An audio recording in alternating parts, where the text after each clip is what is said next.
Dala! So today in our series about things to consider, we're going to talk about 5 things to consider when you want to book a session with a psychic, channeler, medium, whatever you want to call them. So there's 5 things to consider.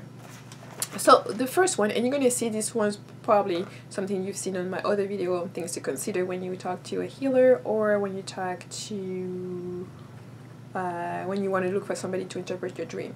So the first one is always to assess the cultural background, the system of beliefs, just to know what the perspective they're bringing on the table when they're going to be working with you or on that session.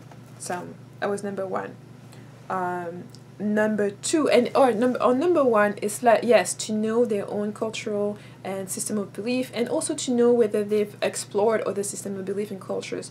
So somebody may not be from your own culture, but it's possible that they've actually experimented, experienced, and went and traveled and done all those different things to be acquainted with your own culture. So it's a fun way to also connect with the person by asking them the background.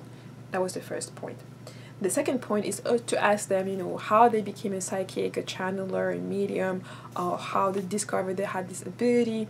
It's just another way to connect with this person, to have a bit of a background, to kind of know what motivates them to help other people if they do something specific, channeling as opposed to being a medium, as opposed to be a psychic, or all different things, or if they have their own system. Some people nowadays create their own deck. They may have their own way of divining, and you can ask them what is the divination tool that they will be using or things like that. Now, number 3, for people who are, if you're looking for somebody who's channeling or who's a medium, who's bringing you, basically talking to spirits and energy and bringing you information, you need to ask them what is her process or his process in terms of discerning whether the spirit is truthfully saying who they are and what they want and those different things. And this is kind of part of a personal experience, because I had a free session with someone who channels, and it turns out that the whatever energy and spirit was there wasn't the energy spirit that said that to be. And I think it's great because I was able to do some dream work and verify the information that was given to me and get to the bottom of that. But it is important, as even if you are a medium or channel or anything like that, for you to explain to your client what is your process and how you ensure you filter the entities that are talking to you and the message that's coming through. I think one of the essential thing is that you should ask, if it is a channel or anyone like that, you should ask them to always ask whatever spirit is or energy is talking to them to give them information that only you will know, that is very specific. And I think that's the only way for you to basically ensure that first of all, the entity is saying something that's true, that it is something that's really pertaining to you and all of that. Of course, there are medium or channels that will explain to you that they just take the message as come, and that you need to know that.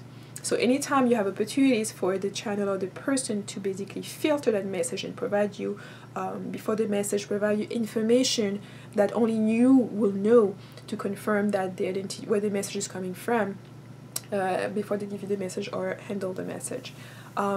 I mean, I'm not saying that no matter who the entity is, the message may be very useful for you and maybe a message that you need to get.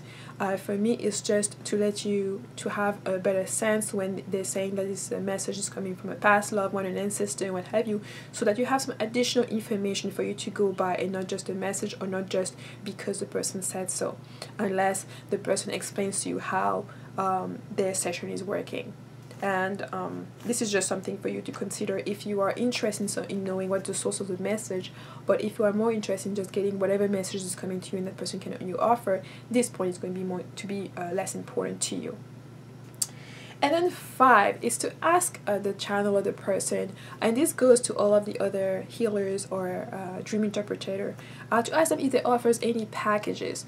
It is possible that the message that they sent you was so important and so divine that it gets you to do additional work, and maybe you want to work with this person on a long term. So you may want to ask this person what kind of packages that they offer, if they do also other type of form of services that can assist you bringing that message to life as well. And don't be shy in terms of asking that. I think sometimes if the person is not open, they will tell you that they're not open. But sometimes they may be willing to accommodate you. They may also be able to refer you to other people. From nowadays, there are a lot of network being built between spiritual practitioners, so that if they are not providing the service that you need, they may refer you to someone else that they recommend, that will be able to take care of you.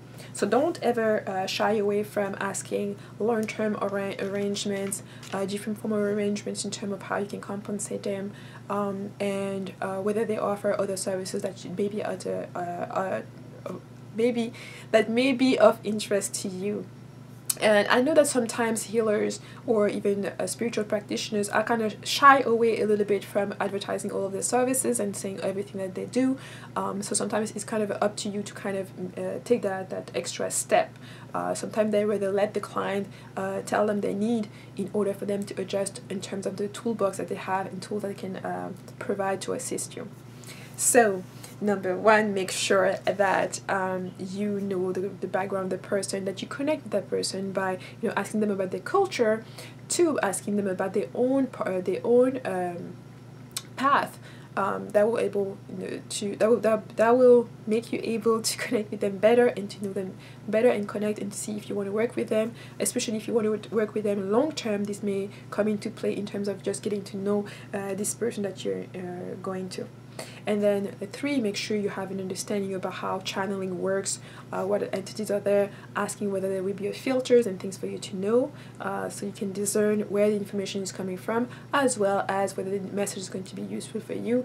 And last, the 4th point was to talk about payment arrangement, and the last one was to talk about long-term care, special packages, and other services.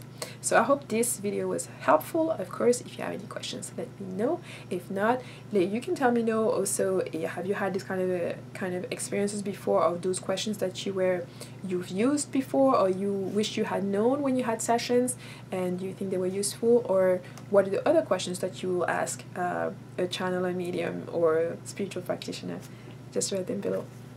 Bye.